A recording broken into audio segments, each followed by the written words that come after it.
Die Osterjungfrau und die Wunderblume.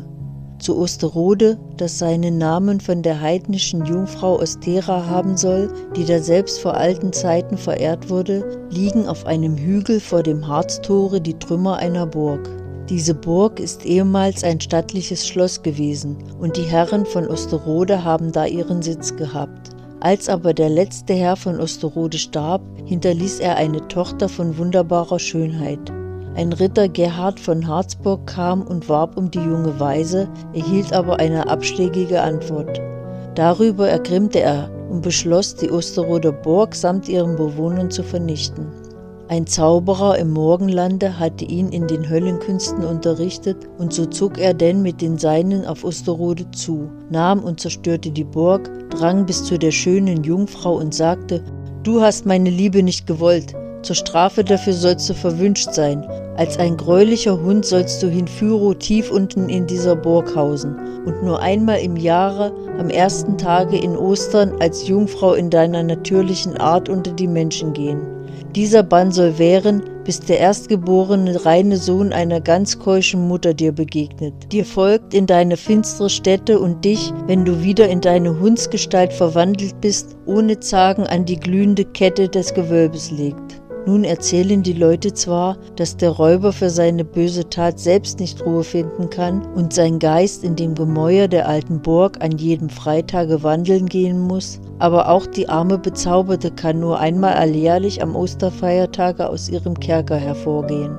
Dann erscheint sie überaus schön in schneeweißem Gewande, wandelt langsam vor Sonnenaufgang auf den Bach zu, wäscht sich daraus und wartet, dass sie einer erlöse. Viele Menschen haben sie schon gesehen, und mancher hat Geschenke von ihr bekommen.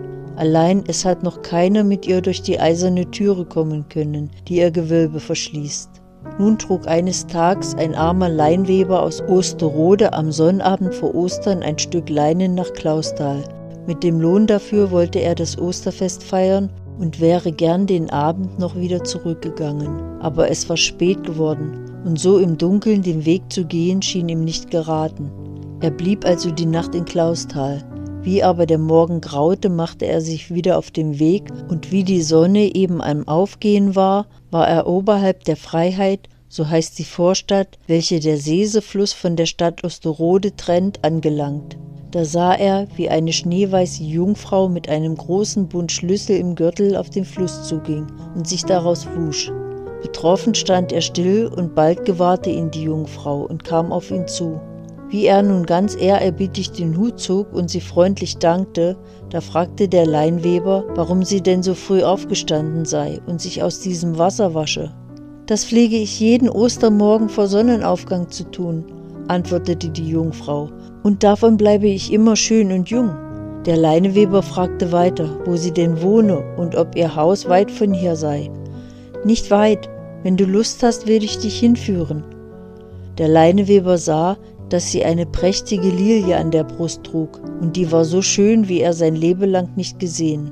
Er wusste aber wohl, dass um Ostern noch keine Lilien blühen, also sagte er: »Ihr müsst wohl einen recht warmen und schönen Garten haben, dass ihr jetzt schon Lilien führt.« »Geh mit mir«, antwortete die Jungfrau, »so will ich dir von den Lilien geben, die in meinem Garten wachsen.« Sie kamen an den alten Trümmerhaufen, der dem Weber jetzt ganz anders und viel besser vorkam als vorhin, und standen vor einer eisernen Tür, die hatte der Weber noch gar nicht bemerkt. Vor derselben, auf einem grünen Platze, blühten 3 weiße Lilien.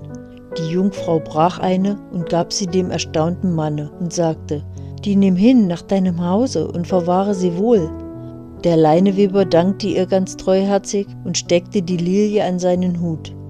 Wie er wieder aufsah, war die schöne Jungfrau verschwunden, und die Tür war auch nicht mehr zu sehen, und die alte Burg stand wieder so traurig und zerfallen da wie immer.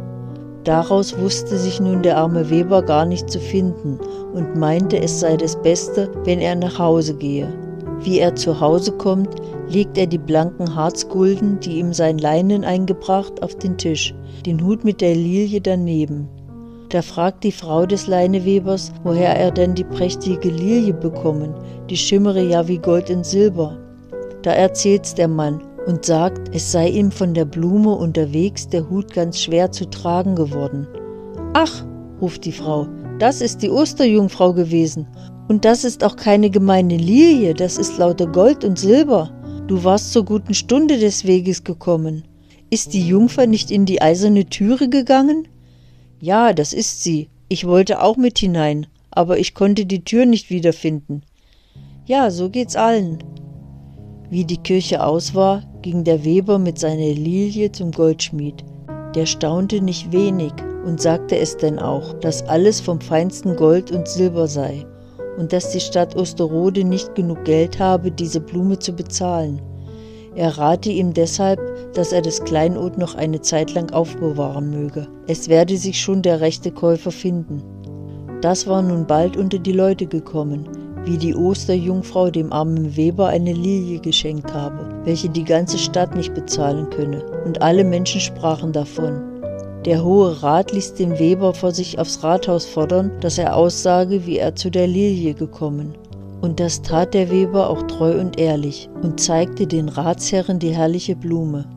Da beschlossen die Ratsherren, sie dem Herzoge zum Kaufe anzutragen.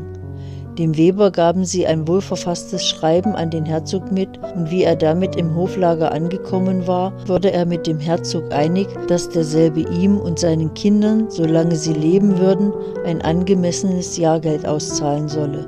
Die Lilie wurde nachher nur an außerordentlichen Festtagen gesehen, wo sie die Herzogin trug. Der Herzog aber nahm sie zur Erinnerung in das hochfürstliche Wappen auf, und darin sieht man die 3 Lilien bis auf den heutigen Tag.